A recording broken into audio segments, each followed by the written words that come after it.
The Interstellar Naval Academy's survival training facility existed in that peculiar space between educational institution and elaborate torture device, though most faculty preferred the term character-building experience.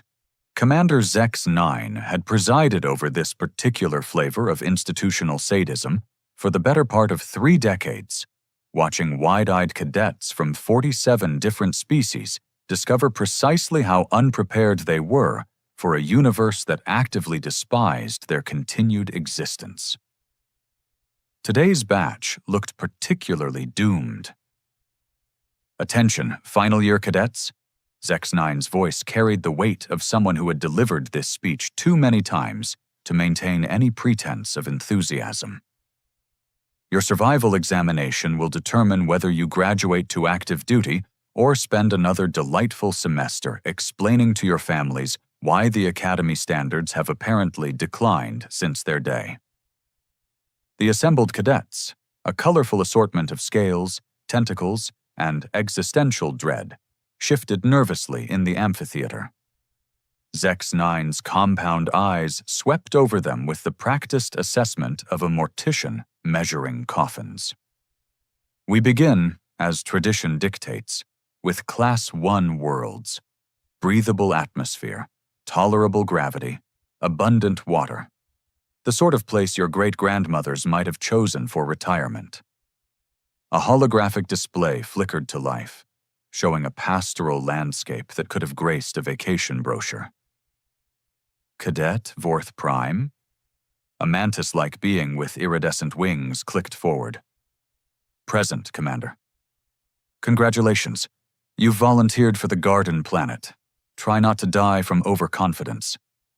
The progression continued with mechanical precision. Class 2 worlds for those who showed promise but needed humbling. Class 3 for the overachievers. Each assignment met with varying degrees of resignation and barely concealed panic. Zex-9 had refined this particular psychological torture to an art form. Never reveal the final challenge until the very end, when their imaginations had conjured scenarios far worse than reality. Usually, over 97% of viewers here are watching without subscribing. Don't be one of them. Hit that subscribe button right now and join the journey. Every click helps us grow stronger, and you'll never miss the next epic story. "Cadet Thais Ka," Zex-9 continued, indicating a slug-like being whose entire body quivered with nervous energy. "Class 9 world. Acid rain, carnivorous flora, atmospheric pressure that will crush your bones to powder if you sneeze wrong." "Commander," Thiska's translator struggled with what sounded like a whimper. "Surely there's been some mistake?" "The only mistake would be graduating someone who questions their superior's judgment." Next. The remaining assignments grew progressively more nightmarish. Class X worlds where the very air was toxic.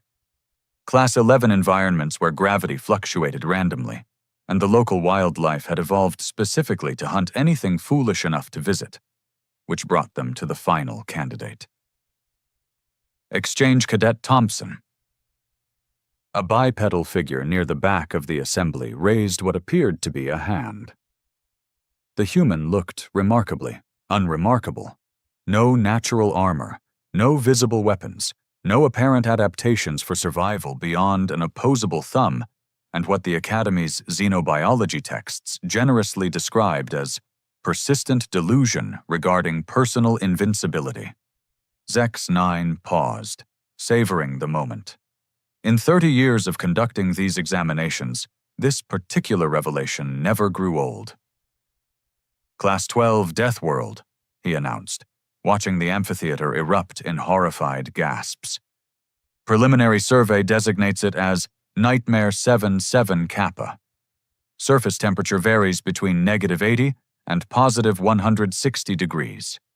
Atmospheric composition includes sulfur compounds, trace radioactive particles, and what our xenochemistry team describes as molecularly aggressive precipitation."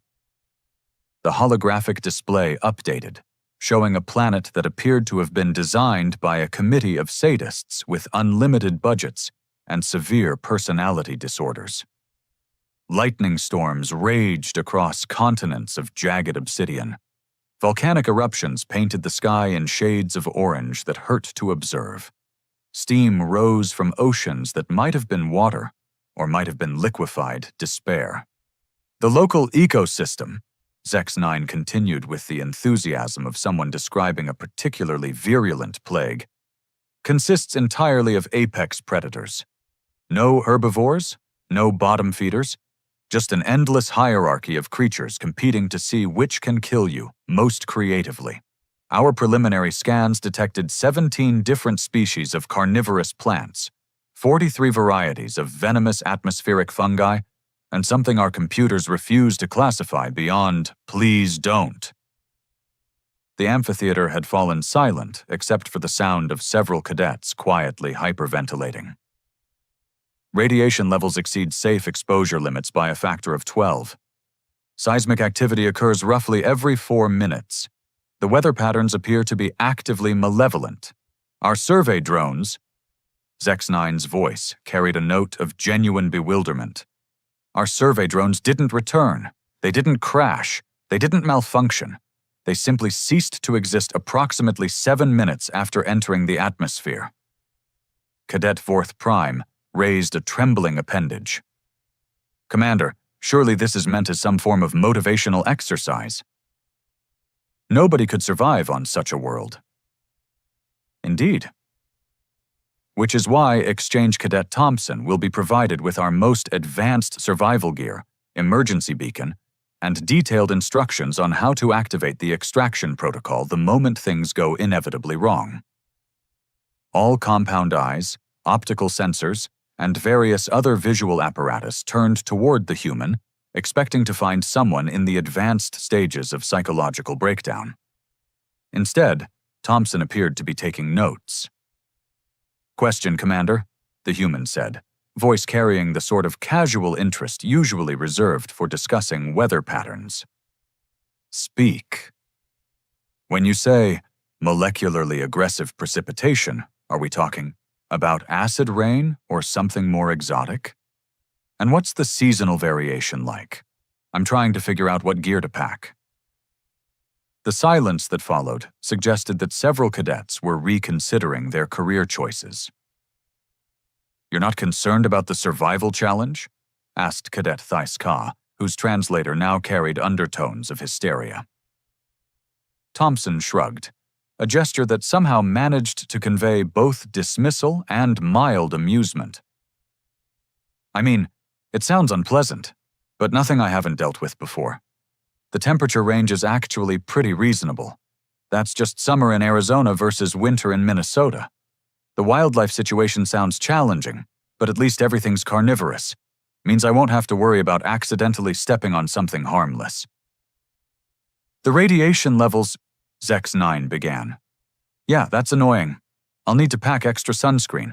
What's the atmospheric density like? Please tell me it's not one of those low-pressure environments where you have to worry about your blood boiling."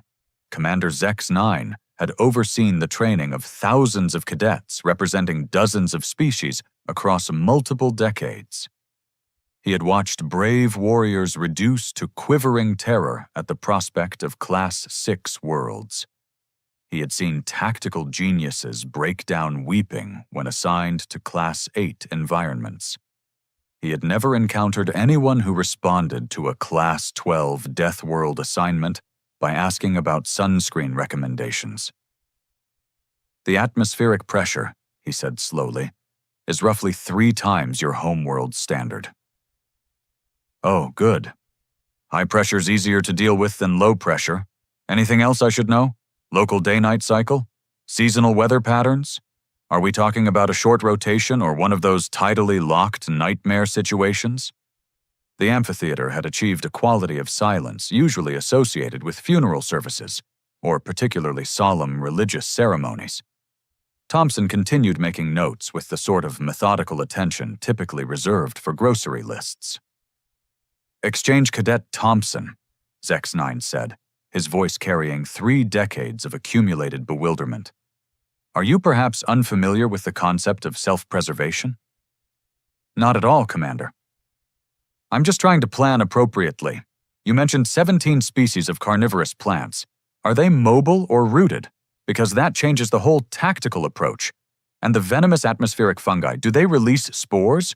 Or is it a contact toxin situation? Cadet Vorth Prime leaned toward their nearest neighbor. Is this normal behavior for humans? I've never seen a human before today, came the whispered reply. Maybe they're all insane. Thompson looked up from their notes. Actually, this sounds like it might be fun. When do we ship out? Commander Zex-9 realized, with the sort of clarity that usually accompanied religious revelations or severe head trauma, that 30 years of training had not prepared him for this conversation. Medical Officer Keth Vralk prided herself on maintaining professional composure under circumstances that would send lesser beings screaming into the void. 20 years of patching up Academy cadets had exposed her to injuries that defied both medical logic and basic physics. She had successfully treated spontaneous organ reversals, temporal displacement syndrome, and once, memorably, a cadet who had somehow managed to turn himself inside out while remaining conscious throughout the process. Thompson's medical file, however, was breaking her. Run the metabolic scan again, she instructed her assistant, a nervous creature whose species had evolved from particularly anxious flowers. Officer Keth Vralk, this is the 14th time we've performed this diagnostic. The results remain consistent. Consistent with what? Keth Vralk's forearms gestured at the display with barely controlled frustration. These readings suggest the subject should have expired from multiple organ failure approximately 6 standard minutes after birth. Look at these bone density measurements. They indicate a skeletal structure that should collapse under the weight of its own circulatory system. Thompson sat on the examination table, reading what appeared to be a paperback novel titled 50 Ways to Prepare Roadkill, a Survivalist's Cookbook. The human had arrived for pre-deployment medical screening, wearing civilian clothes, and carrying a duffel bag that smelled suspiciously of camping gear. The cardiovascular readings are equally impossible, continued Keth Vralk's assistant, whose petals had begun wilting with stress. The heart rate indicates imminent cardiac arrest, while simultaneously suggesting an athlete in peak physical condition. The contradiction is making our equipment question its own existence. Maybe your machines are just having an off day? Thompson suggested, without looking up from the book. I feel fine. Had my annual physical 3 months ago. Doctor said I was in excellent health for someone who spends too much time hiking in places that technically qualify as natural disasters.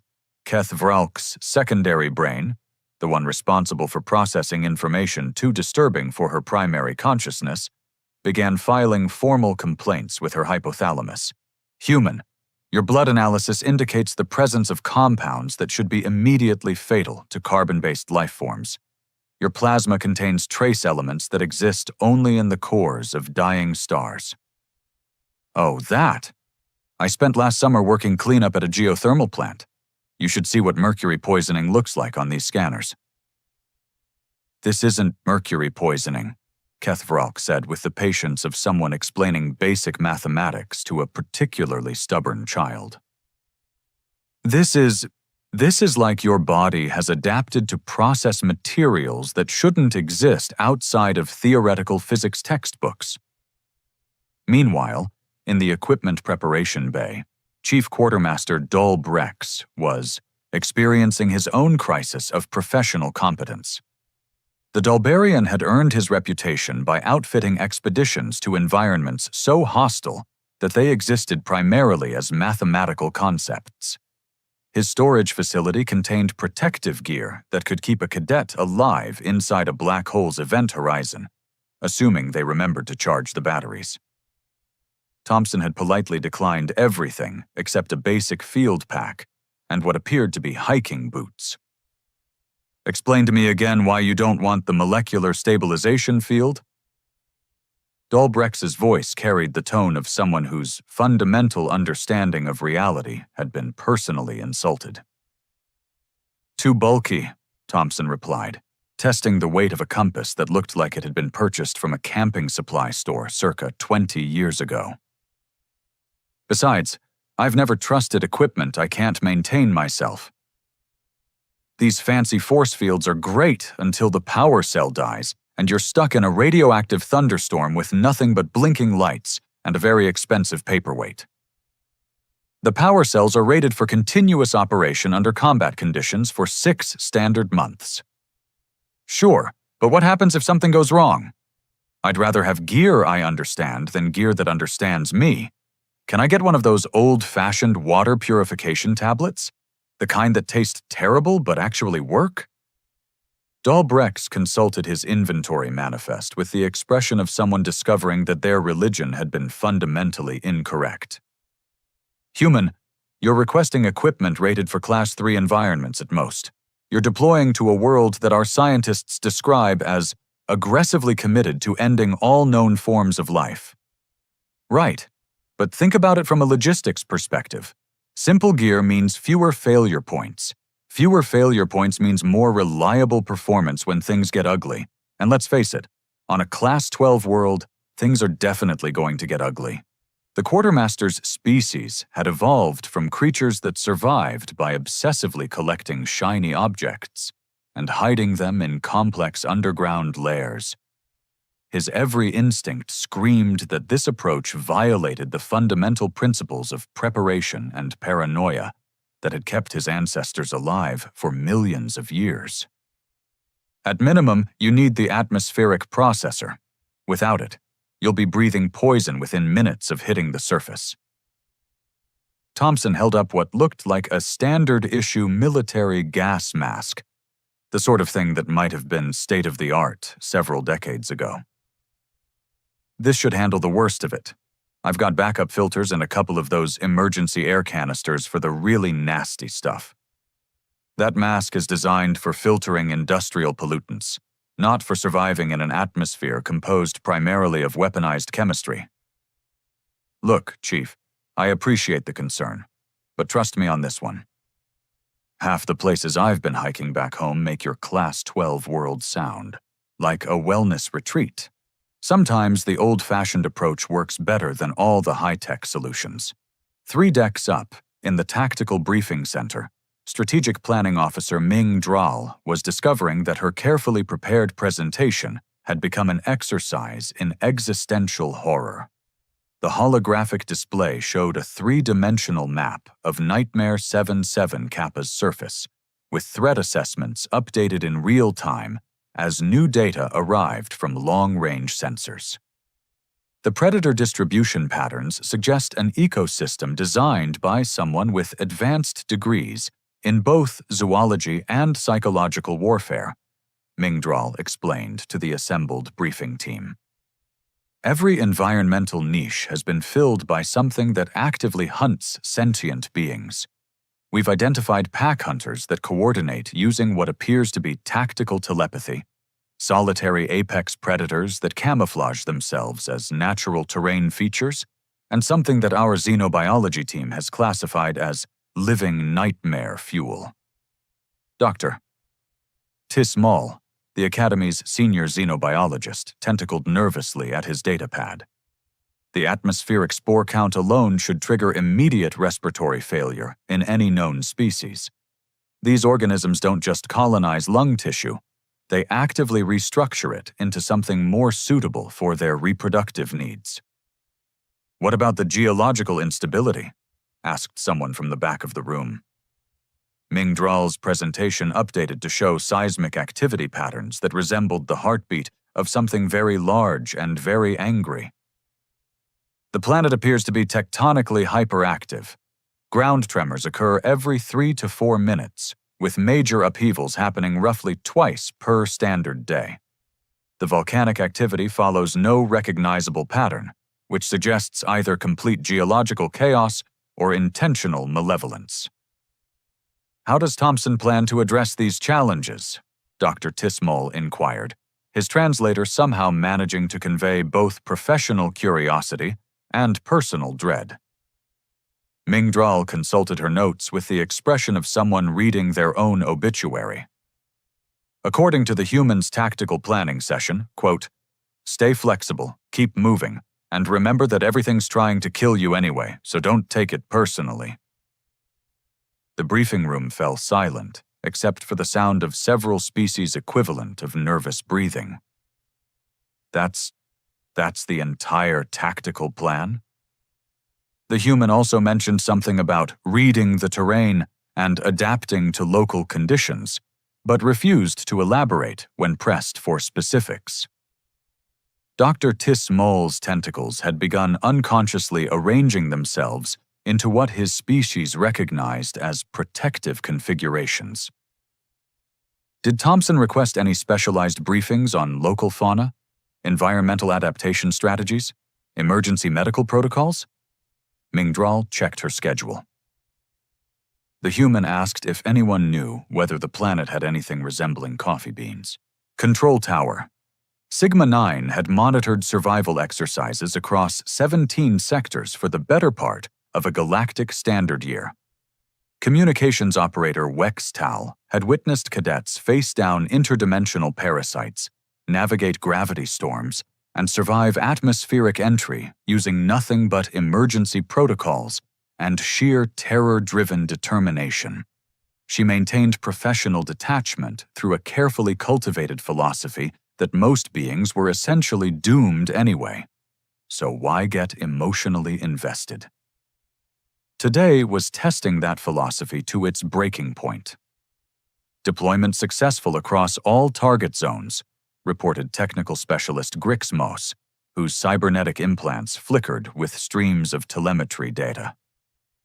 Cadet Vorth Prime's vitals show expected stress responses for Class Y environment integration. Cadet This Ka is, well, still breathing, which exceeds initial projections for Class 9 survival. The command center's main display showed a grid of biometric readouts, each one a small window into various degrees of personal catastrophe, unfolding across multiple worlds. Green indicators for stable conditions, yellow for manageable stress, red for situations requiring immediate extraction protocols. Thompson's signal glowed a steady, almost insulting green.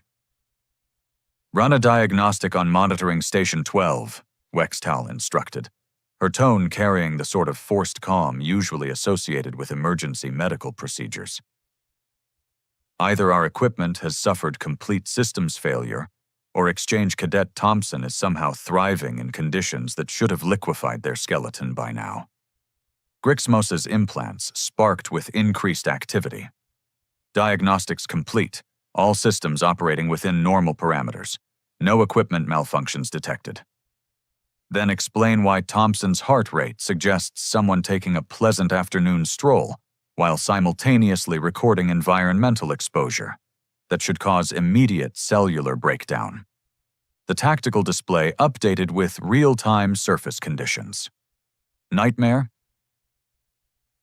77 Kappa was living up to its designation with the sort of enthusiastic malevolence that suggested the planet took personal pride in its work. Atmospheric pressure readings fluctuated wildly as competing weather systems attempted to achieve maximum lethality. Radiation spikes occurred with clockwork regularity, each one sufficient to sterilize most known forms of life. Thompson's positional marker moved steadily across terrain that had reduced their survey drones to subatomic particles. "Sir," Grixmos said, his voice carrying undertones of species-specific panic, "I'm receiving radio transmissions from the human's position. Emergency beacon activation? Negative. This appears to be routine status reports." Wextal activated the communication channel, expecting to hear the final words of someone experiencing rapid biological termination. Instead, Thompson's voice emerged from the speakers with the casual clarity of someone providing traffic updates. "Control tower, this is Thompson. Just touched down about 20 minutes ago. Initial assessment, definitely hostile, but manageable. Local wildlife seems more curious than immediately aggressive, though I'm keeping my distance until I figure out their behavioral patterns." The command center achieved that particular quality of silence usually reserved for moments when fundamental assumptions about reality proved incorrect. Thompson, Wextal responded carefully, please confirm your current status. Are you experiencing any adverse environmental effects? Air's pretty nasty. Definitely need the respirator for extended exposure. Ground's unstable, but nothing worse than hiking through an active construction zone. The local geology seems to follow some kind of pattern, so I'm tracking tremor intervals to time my movements. Specialist Grixmos consulted his readouts with the expression of someone discovering that mathematics had been personally insulting his intelligence. Exchange Cadet Thompson, our sensors indicate atmospheric composition that should cause immediate respiratory distress in any carbon-based life form. Yeah, it's definitely not pleasant. Smells like someone set a sulfur mine on fire inside a chemical plant. But the gas mask's handling the worst of it, and I've got backup filters if things get really ugly. Our readings show radiation levels. Oh, that. Yeah, I noticed. Brought some of those potassium iodide tablets just in case. Probably going to glow in the dark for a few weeks after this, but nothing I can't handle. Wextal found herself experiencing the sort of existential crisis usually reserved for philosophers contemplating the heat death of the universe. Thompson, you're reporting manageable conditions on a world classified as uninhabitable by every known scientific standard. Well, I wouldn't want to retire here, but it's not the worst place I've been camping. Give me a few hours to establish a secure perimeter, and I'll send some detailed environmental notes. The communication channel closed, leaving the command center to grapple with information that violated several basic principles of xenobiology, physics, and common sense. 3 hours later, the situation had progressed from puzzling to genuinely disturbing. Cadet This Ka had activated emergency extraction after discovering that their Class 9 world contained predators capable of quantum tunneling. Cadet Vorth Prime was requesting immediate medical evacuation due to an allergic reaction to what should have been perfectly safe atmospheric pollen. Thompson continued broadcasting routine status updates that suggested a pleasant hiking experience. Control Tower, Thompson here. Found some interesting geological formations about 2 clicks north of the landing zone. Also, I think I know why your survey drones disappeared. There's something down here that specifically evolved to hunt mechanical objects. Saw it. Take down what looked like a maintenance robot. Fascinating adaptive behavior. Thompson, Wextal said, her voice now carrying the strain of someone questioning the fundamental nature of existence. Are you reporting that you've encountered the predator responsible for destroying our reconnaissance equipment? Oh yeah, definitely. Watched it for about 20 minutes. Amazing hunting strategy. It mimics technological signatures to lure mechanical prey, then disintegrates them with some kind of directed electromagnetic pulse. I kept my gear powered down and stayed behind cover. Beautiful creature, actually. Probably weighs about 3 tons and moves like liquid shadow. Grixmos's cybernetic implants had begun displaying what might charitably be described as electronic confusion. You observed a 3-ton apex predator and described it as beautiful? From a safe distance, yeah. The bioluminescent patterning is incredible, like watching Aurora Borealis with teeth. I got some good sketches before it moved on to hunt something else. You were sketching? Field notes are important. How else am I supposed to remember the details for my report? Speaking of which, I'm seeing some plant life that might be edible if properly prepared. Nothing immediately toxic, though I'll need to run some basic tests before trying anything. The communication channel crackled with atmospheric interference that sounded suspiciously like the planet itself, expressing disapproval of Thompson's continued existence. Thompson, Wextal said slowly, you're considering eating native flora on a Class 12 Deathworld? Only after proper preparation and testing. I'm not stupid, but some of these root vegetables look promising, and if I'm going to be here for the full evaluation period, I might as well see what's available locally. 6 hours into the exercise, Standard operating procedure dictated that Wextal should have activated emergency protocols for any cadet showing signs of psychological breakdown. The problem was determining whether Thompson had suffered complete mental collapse or whether the rest of the galaxy had been fundamentally wrong about the nature of survivable environments. Final status report from Thompson's position, Grixmos announced, his voice carrying the hollow tone of someone whose worldview had been systematically demolished. The human reports establishing temporary shelter, identifying 3 sources of potable water after filtration, cataloging 17 species of local fauna with detailed behavioral notes, and successfully making contact with what appears to be a pack of semi-intelligent predators. Contact? Peaceful contact, apparently. Thompson describes them as curious but cautious, probably more afraid of me than I am of them. The human has been sharing food with them. Wextal realized that 20 years of emergency response training had not prepared her for a situation where the most dangerous assignment in Academy history had turned into what appeared to be a nature documentary narrated by someone's impossibly optimistic uncle. Director Quell Vash had built her career on the principle that the universe was a fundamentally hostile place that required constant vigilance, superior technology, and substantial quantities of caffeine to navigate successfully.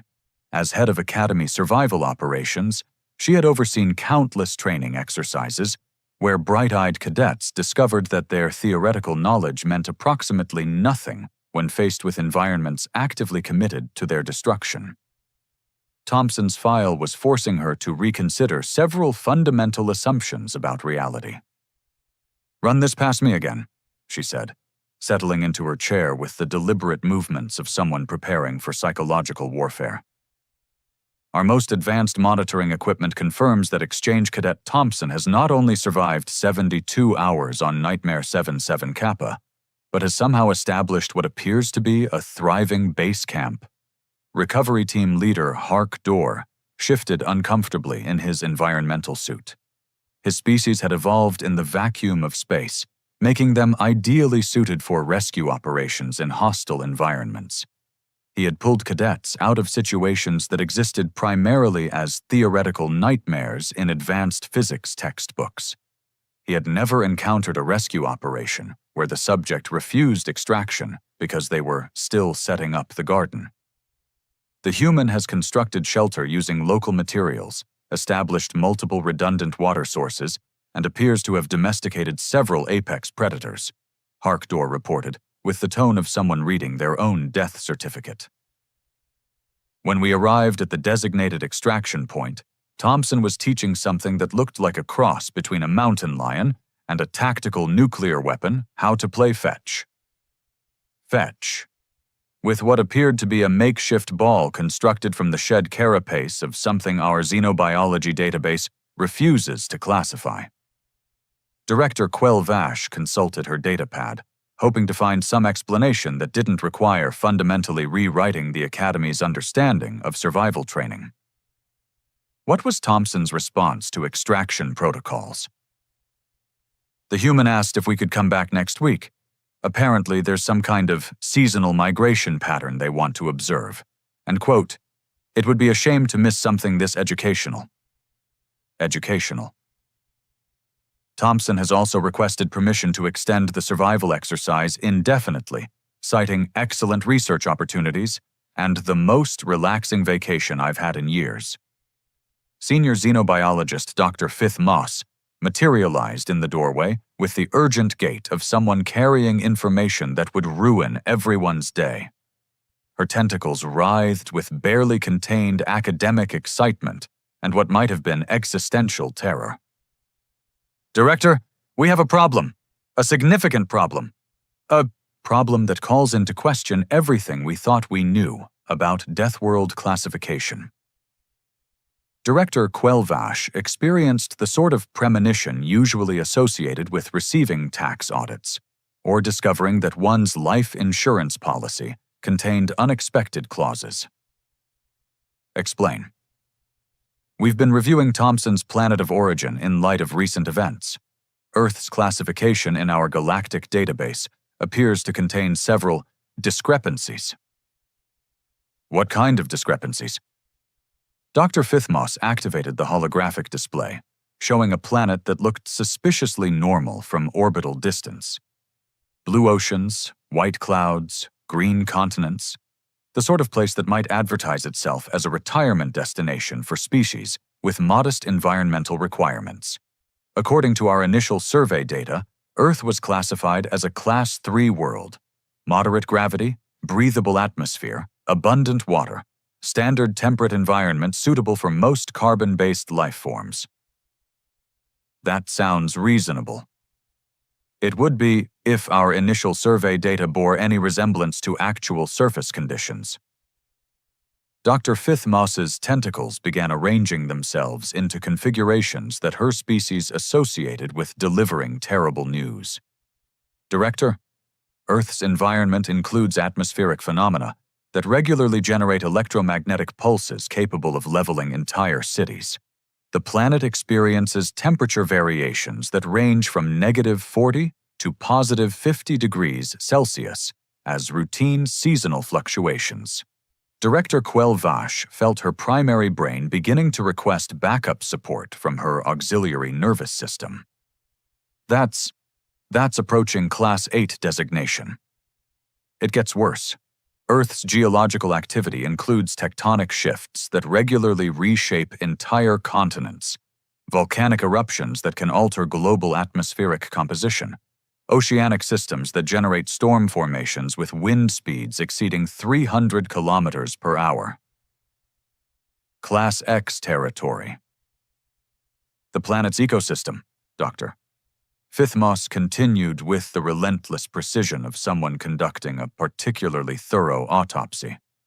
Includes predators that actively hunt the dominant species for sport, microscopic organisms that can dissolve organic matter on contact, plant life that produces compounds toxic enough to kill most known life forms within minutes of exposure. How is anything alive on this planet? That's where things become truly disturbing. The dominant species, humans, don't just survive these conditions.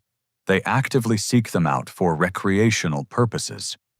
We have documented evidence of humans voluntarily exposing themselves to extreme temperature variations, deliberately entering environments populated by hostile predators, and consuming biological compounds that should cause immediate organ failure. Director Quelvache's worldview was experiencing the sort of systematic collapse usually associated with discovering that one's understanding of basic mathematics had been fundamentally incorrect. You're telling me that Earth should be classified as a Class 12 Deathworld? Director, based on actual environmental conditions rather than our erroneous initial survey, Earth exceeds Class 12 parameters. We don't have a classification system for planets this hostile to life because we never imagined anything could evolve under such conditions. The conference room fell silent, except for the sound of several species equivalent of nervous breathing, and one case of what might have been whimpering. So when Thompson described Nightmare 77 Kappa as pretty reasonable camping weather, the human was providing an accurate assessment based on their species' environmental standards.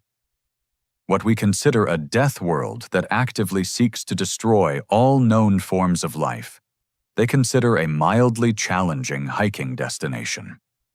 Recovery team leader Hark Dorr consulted his mission logs with the expression of someone discovering that their life insurance premiums were about to increase dramatically. Director, this explains Thompson's final transmission before we departed the extraction zone. Which was, quote, "Thanks for the ride, but I think I'll walk back. This place has the most amazing night sky, and I've always wanted to try camping under an aurora that can be seen from orbit." Director Quelvache realized that the Academy's survival training program would require substantial revision, possibly starting with the fundamental question of what constituted a survivable environment and whether their current understanding of hostile conditions had been embarrassingly conservative. Outside the conference room windows, the stars continued their ancient dance, indifferent to the fact that somewhere among them was a species that considered Deathworlds appropriate venues for family vacations and character-building experiences. Thompson's final status report had included a request for camping recommendations and a casual mention that next time they'd bring marshmallows.